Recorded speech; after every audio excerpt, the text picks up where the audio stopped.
রাস পূর্ণিমায় লক্ষাধিক মুক্ত পুঁথি দিয়ে নজরকাড়া দেবী মূর্তি তৈরি করে তাক লাগালো শান্তিপুরের এক পূজা কমিটি।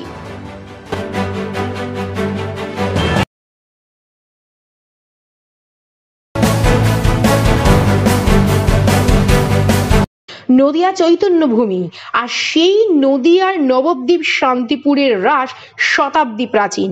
সেই রাস পূর্ণিমাকে উপলক্ষ করে অসাধারণ কারুকার্য ছোট ছোট কচিকাচাদের, লক্ষাধিক মুক্ত পুঁথি দিয়ে কচিকাচাদের হাতেই গড়ে উঠল প্রতিমা। এহেন দৃশ্য দেখা গেল নদিয়ার শান্তিপুরের রাস উৎসবে। দর্শনার্থীদের আকর্ষণ করতে এক মাসের অক্লান্ত পরিশ্রমের অবসান ঘটালো নদিয়ার শান্তিপুরের বালক সংঘ ক্লাবের পুজো উদ্যোক্তারা। এবছর 24তম বর্ষে পদার্পণ করেছে তারা। একটা সময় রাস উৎসবে পিছিয়ে পড়া পুজো কমিটি ছিল তারা। এবছর এলাকায় ছোট ছোট শিশুদের মনোবলে রাস উৎসবে দর্শনার্থীদের মনে জায়গা করে নিতে চলেছে এই পুজো কমিটি বলেই তারা মনে করছে। পুজো উদ্যোক্তারা জানিয়েছেন, গত এক মাস ধরে পাড়ার কচি কাঁচা থেকে শুরু করে ক্লাবের সদস্যরা দিন রাত পরিশ্রম করে এই মাতৃমূর্তি তৈরি করেছেন। নটরাজ আরাধনা করে থাকেন তারা, তাই কয়েক লক্ষ মুক্ত পুঁথি দিয়ে প্রতিমার অনন্য রূপ ফুটিয়ে তুলেছেন, যা দর্শনার্থীদের আকর্ষণের মূল কেন্দ্রবিন্দু হতে চলেছে বলেই তারা মনে করছে। শুধু তাই নয়, মণ্ডপ সজ্জাতে সম্পূর্ণ হাতের কারুকার্য রয়েছে। বিচুলি, রং বেরঙের কাগজ সহ বিভিন্ন উপকরণ দিয়ে ফুটিয়ে তুলেছেন তারা পুজো মণ্ডপ।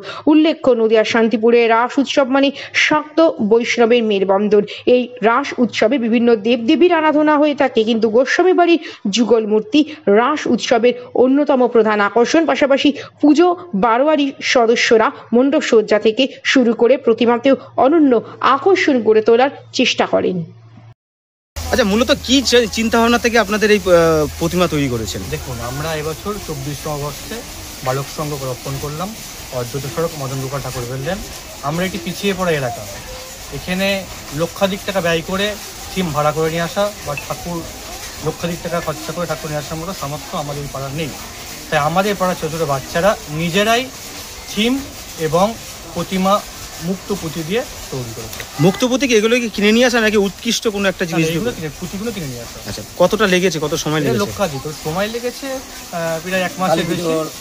1 মাসের বেশি, কিন্তু কত পুঁথি আছে এটা বলা মুশকিল, তবে 1 লক্ষের বেশি পুঁথি আছে। কতটা চমক আনতে পারবেন দর্শনার্থীদের কাছে? আশা রাখবো শান্তিপুরবাসী এবং বিশ্ববাসীকে সকলে আসুন, আমাদের মদন গোপাল ঠাকুর বেল্লেনের বালক সংঘের প্রতিমা এবং দর্শন করুন। আশা করি সকলে ভালো লাগবে।